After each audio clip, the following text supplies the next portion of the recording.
All right, we're just waiting for a thing, and we are good. What's up, everybody? I hope everybody's having a beautiful Wednesday night. We are halfway through the weekend. It is exciting. It feels great. I want to thank everybody that tunes in to these episodes. I want to thank everybody for the support, their comments, the nice comments, the not so nice comments. I appreciate it all. As always, you can catch us here on YouTube, Instagram Live, Facebook Live. Also, the comments are always open, so don't be shy. And again, I probably did it yesterday, but I want to thank my friend Eric for joining me yesterday for the Eagles side of the thing. So it's always good to, whoops, get you. All right, sorry about that, guys. What the heck is going on? Sorry, guys. A lot of stuff is happening right now. Okay, I think we're good. I think we're back. So, yeah, sorry about that, guys. So yeah, I want to thank my friend Eric for helping me out you know, for the show yesterday. It was a lot of fun, and hopefully, I know we have another guest coming up here pretty soon. So hopefully, he comes through.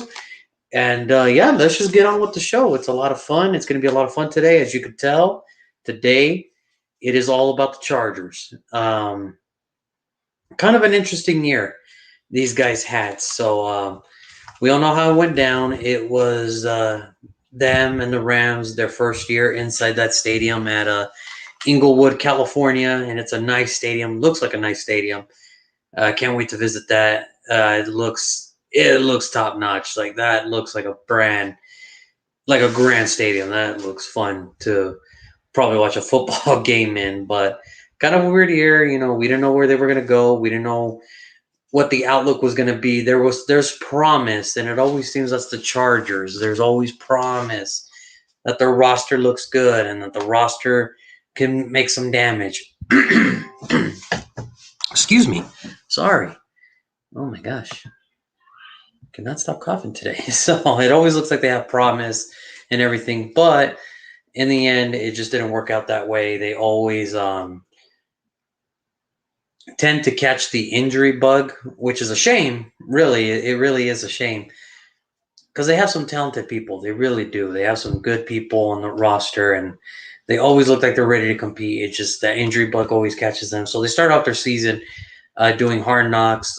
Good episodes, good season, because it was kind of a weird one, like it's been all year for everybody. They combined two teams, the Rams and the Chargers. It was kind of interesting to see how it would flip flop between them, and it worked out great. In my opinion, at least, I think it worked out great. So, you know, the draft was something. With their sixth pick, they went Justin Herbert, the quarterback out of Oregon. There was talks about it. I didn't think they were actually going to pull the trigger, but the Chargers did. They pulled the trigger.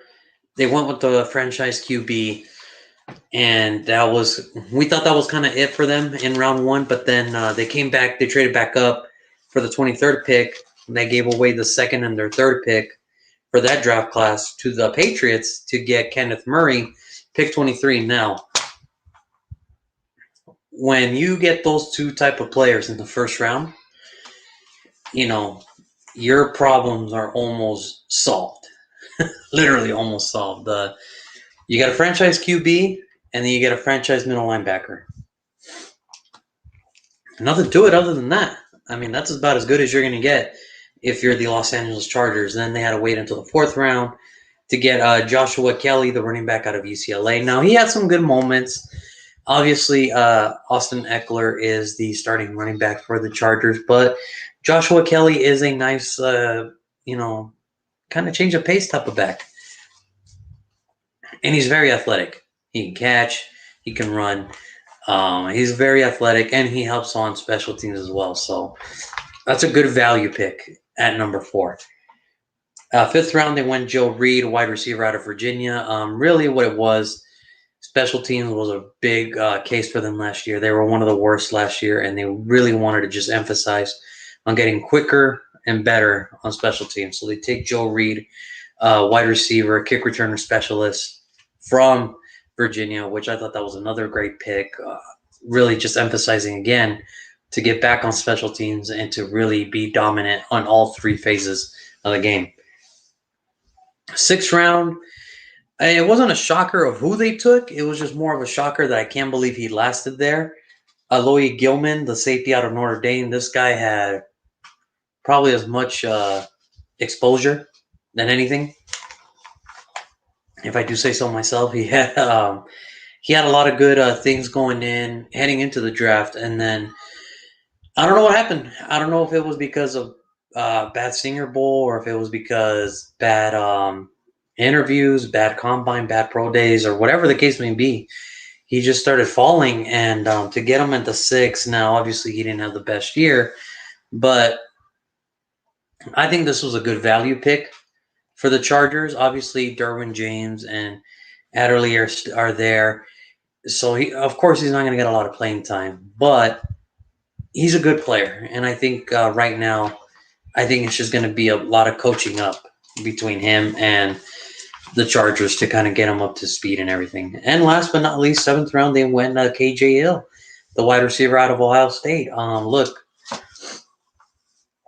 this guy had 3rd to 5th round options, like grades. So to get him in the 7th, that's a steal. Obviously, he's not the biggest. He's not gonna always be the biggest. He's not gonna be the tallest. He's not gonna be the fastest. But he is a very good wide receiver. Very good, hands down, great worker is what it is. Is he loves the game and he works hard at the game, and those are the type of guys you look for in the later rounds to do the dirty work when no one else wants to. And I think KJ Hill is a perfect example of that. He's not going to be the biggest. He's not the tallest. He's not the fastest. He's not the strongest. But he is the guy that you kind of want to do the dirty work. And he loves it. So overall, great draft for the Chargers. To get your franchise QB, to get a middle linebacker, and then to get good depth. I mean, that's as good as you're going to get. So Anthony Lynn was kind of on the hot seat, as you can say. And then it was just kind of like, all right, well, throughout the whole Hard Knocks season, it was, all right, well, who's going to get the start? And with no preseason, no nothing, it worked out for the Chargers because nobody knew what Justin Herbert can really do. So obviously, they went with the veteran and Tyrod. And it was okay, ups and downs, peaks and valleys, whatever you want to call it. But it wasn't due to his fault that he got benched. It was just more due to his training staff that really kind of screwed him over. They tried to inject him with some pain medicine, and I guess it almost punctured one of his lungs. And then he had to be taken to the hospital. I think there was a case where I think he could have died. But it's good to see that he's up and he's okay. It was just not due to his fault. It's just one of those things where freak accidents happen all the time. So Justin Herbert, and what better way to make your debut than, hey, guess what? You're playing the Chiefs. You're starting because our starting quarterback got a punctured lung. Great. So right away, that's already one. You got to play the defending champs. That was already tough. And he looks good. And he looked amazing the rest of the year, which gave him Offensive Rookie of the Year honors. Now, me personally, I thought Justin Jefferson should have won that award. But again, we can sit here till our faces are blue. It is a quarterback league now. If you're an offensive player, it's getting to a point now where I think there should be an award just for quarterbacks and then truly the best offensive player. Because this year, I thought Justin Jefferson should have won Offensive Rookie of the Year, and then it went to Justin Herbert. Last year, Kyler Murray won it. I thought Josh Jacobs should have won it. And then same thing with all these other awards. Like MVP this year, I would have given it to Derrick Henry because how often do you see a running back hit 2,000 yards in a passing league? And last year, I thought it should have been Christian McCaffrey. When you do 1,000 rushing and 1,000 receiving, and you're like the third, fourth guy to do it in NFL history, but they give it to a quarterback again. Tells you all you need to know about the NFL and the voters' way of thinking. As long as you're a quarterback, you got a shot. Everybody else, kick rocks, man. You're good. But he started and went good. Unfortunately, the rest of the team, not so good. 7-9. Anthony Lynn gets fired. Brandon Staley comes in for the Rams. They didn't have to look very far for their next head coach. He was just on the other side of the field. It was Brandon Staley, the former defensive coordinator of the Rams. It was kind of a surprising move due to the fact that I don't know if good defensive coordinator. We just got to see if he can take that next step of being a head coach, because we see it all the time. Some, people were just meant to be coordinators, and some people were just meant to, and some coordinators can become coaches. It's just hard. It's just more cases often than not that some coordinators should just be coordinators. But here we go. I mean, Brandon Staley, defensive coordinator of the Rams, statistically #1 defense. Now, whether that's due to Aaron Donald, Michael Brockers, all those guys, yet to be seen. But we'll see. Finished 7-9, 18th on offense, 26th or 23rd on defense. I'm sorry, and free agency was just as hurtful this year for the Chargers, and it's been very hurtful for a majority of teams that are they're not in cap hell. It's just because of everything. The cap went down, so they really have to kind of play mix and match to kind of get the players that they want. So they lose Hunter Henry to the Patriots. Who knew? Rayshon Jenkins is now with Jacksonville. Denzel Perryman is now with the Panthers. Tyrod Taylor, good to hear that he's okay. He's now in Houston, which the way things are looking, he might start this year for the Houston Texans. The way everything's going down in Houston right now, it's just an ugly situation, but that'll be more down the road. Dan Feeney, he's now Jet. Sam Tevi, he's now in Indianapolis, so you lose 2 starters there. Isaac Rochelle, he's now in Indianapolis, so now Indy's just getting better defensively. Nick Vigel's now in Minnesota. Cole Toner is now in Houston. Kalen Ballage is now in Pittsburgh. And Forrest Lamp is now in Buffalo. So when you lose starters for the Chargers, it's very hard. You have to pick up the pieces now. You really do. You got to franchise QB. You got to do everything you can to protect them. And honestly, I think they answered the call. So now they got Corey Linsley, center from Green Bay. Matt Feller, he was right tackle for Pittsburgh, but remember Brian Bulaga is now with the Chargers. So I think they're going to move him to right guard. Now you got your right guard. They signed Jared Cook from New Orleans. Odeo Bogatti, the tackle from Detroit, he's probably going to move to left guard. Ryan Smith, the corner out of Tampa Bay, he's coming to the Chargers now. Kyler Fackrell from the Giants, he's coming over for depth. And then Chase Daniels back up for Justin Herbert, which is he's a very good backup. I mean, he's very talented, and I think he's going to help Justin Herbert grow. And I think the Chargers did it right. Did they lose some key pieces? Yeah, they lost a lot of starters. However, they got enough in free agency to kind of mesh it all together. Now you got Obugai at left guard, you got Corey Linsley at center, you got Matt Feller at right guard, and then you got Brian Bulaga at right tackle. There's a lot of questions at left tackle, but I mean, it's nothing that they can't do in this draft. I mean, they have it's a very deep draft for offensive linemen. So whatever they wanted to do, they can get one in the first, they can get one in the second. Heck, they might even get one in the third. It's just that deep of offensive line class. But honestly, the way I see the Chargers going, you had to do something with this team. They needed somebody young to get the younger guys. Melvin Ingram is now gone.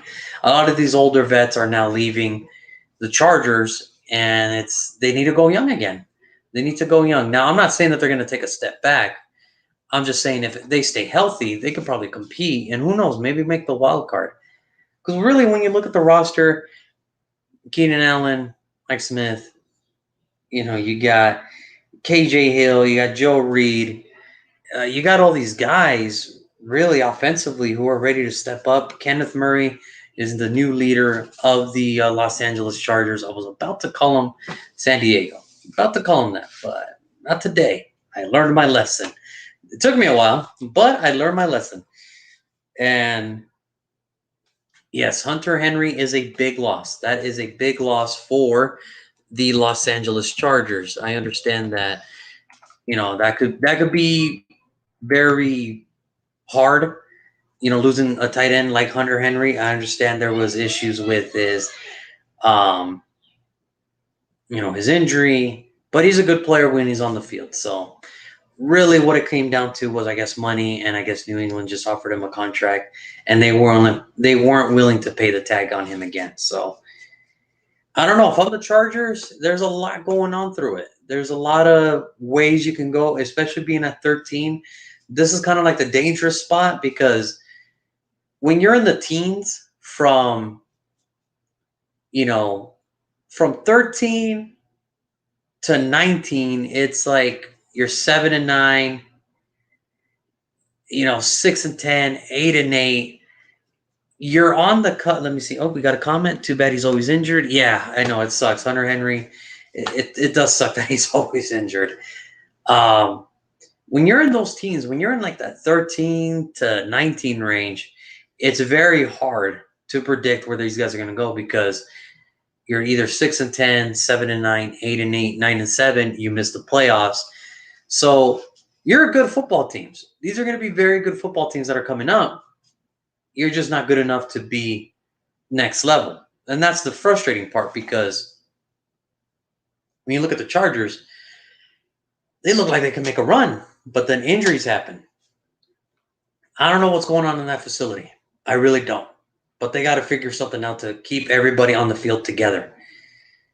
Because if Keenan Allen can stay healthy, Mike Smith can stay healthy, if Justin Herbert can stay healthy, they can keep them upright. The offensive line protects them. Austin Eckler comes back healthier and has a better performance than last year. If the defense can just get a little better, the Chargers can make some noise, and it's just hard because it's like they're 7-9. Well, what do you need? Yeah, they are cursed. That's right, Eric. They are cursed when it comes to injuries. It's like it has to be frustrating because if they're healthy, they can be competitive, they can win, and who knows? Maybe they can compete with the Chiefs to win the division. I'm not saying that they can beat the Chiefs. I'm just saying maybe they can keep it close in the division. Who knows? But it is hard. It is hard for the Chargers, especially for these teams that are coming up within these next week, because it's like you're good, you're just not playoff good. And that's hard because it's like we are playoff good. We just a couple bounces this way, we could have been in. But like I mentioned yesterday, a couple bounces that way, you could have lost. See what I mean? That's the difference between 13th overall and 7th overall. So really, what it comes down to is this. You got this new coach. You're trying to get physical on special teams. They did that. Offensively, they're only going to get better from here. You can only keep them down for so long. And Justin Herbert's a great talent. They found a franchise quarterback. After Phillip Rivers, so they didn't have to wait that long. Life after Phillip Rivers, which is good. Now it really is, well, they got to get physical on all three phases.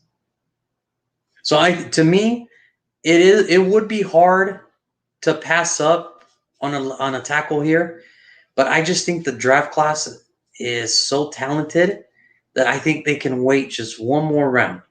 They can get a starter in round number 2. And what they really need to do is address the secondary. Yes, Derwin James is there. Adderley's there. Injuries. Again, Chris Harris is the best corner that the Chargers have. Their best corner. And he's on the wrong end of his career now. On the wrong end of it. So he still has some game. It's just now, how many more years of that game does he really have? Does he have 1, 2?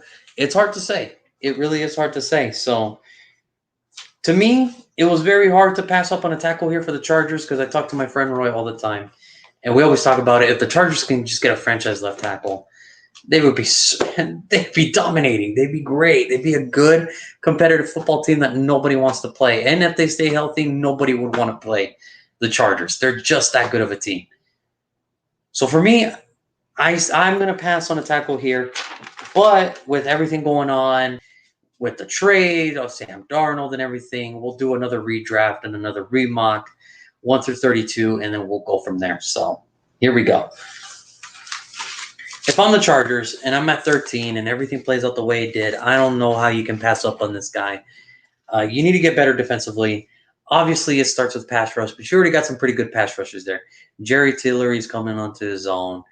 Uwuche's good. So now what you really need is secondary. With Chris Harris being your best corner and then two other guys who are just, either journeymen or just guys that just got pushed up the depth chart because of releases, you gotta look here. So I think with the 13th pick of the 2021 NFL Draft, the Los Angeles Chargers select Caleb Farley, corner out of Virginia Tech.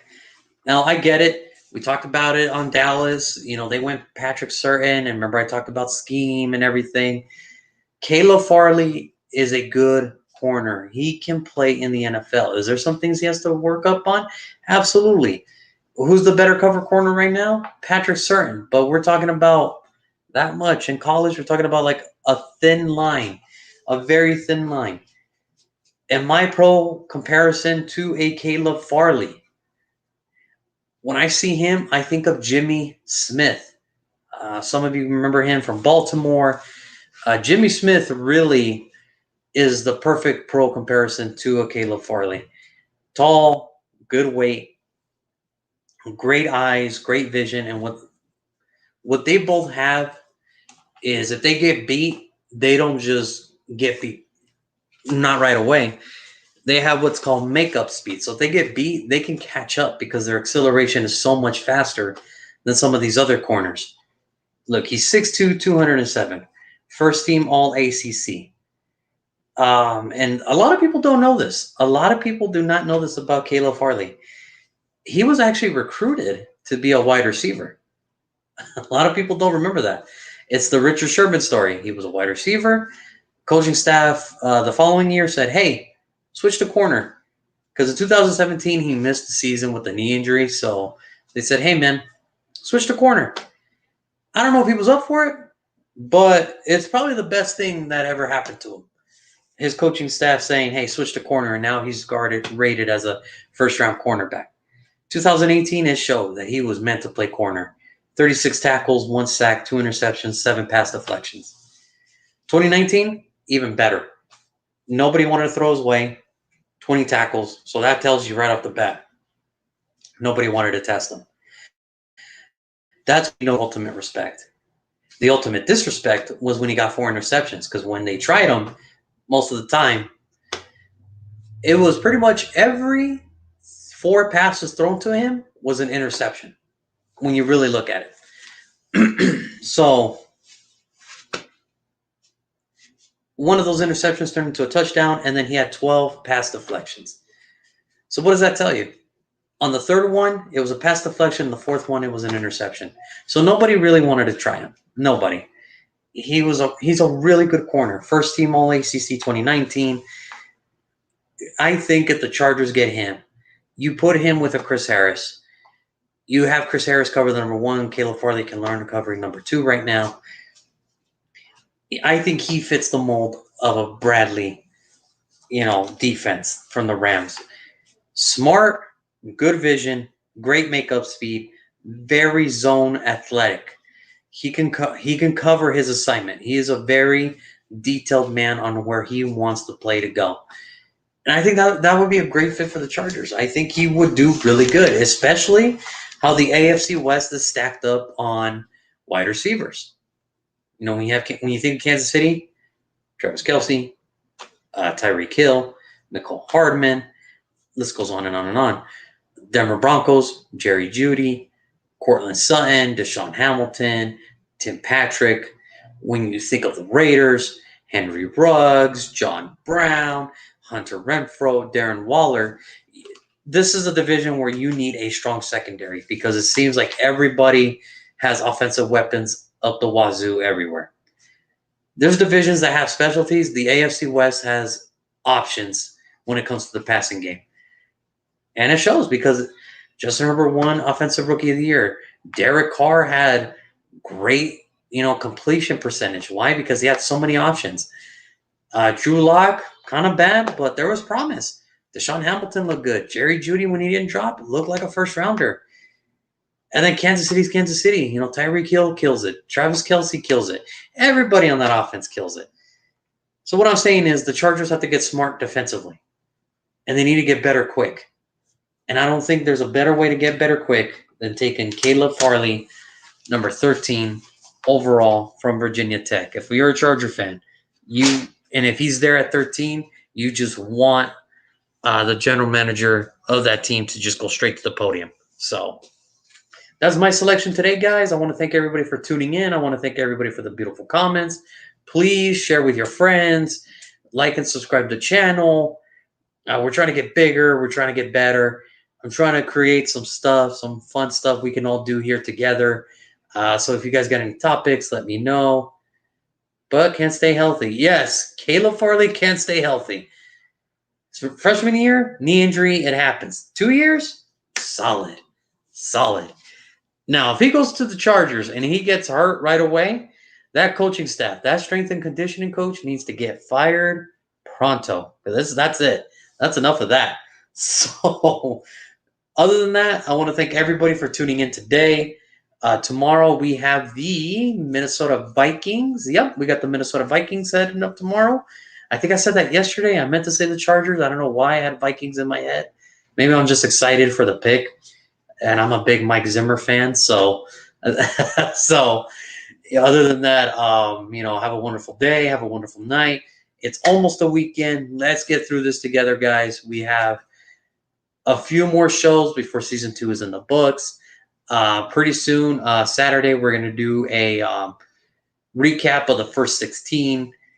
And then, like I said, at the end of it, the final episode will be my final mock draft on what I think is going to happen. And with all the trades now with Sam Darnold heading to Carolina, we don't know where Teddy Bridgewater is going to end up going. Obviously, the board's going to look a little different. So other than that, guys, have yourself a wonderful night. I will see you guys tomorrow for the Minnesota Vikings. So hang tight. See you guys tomorrow.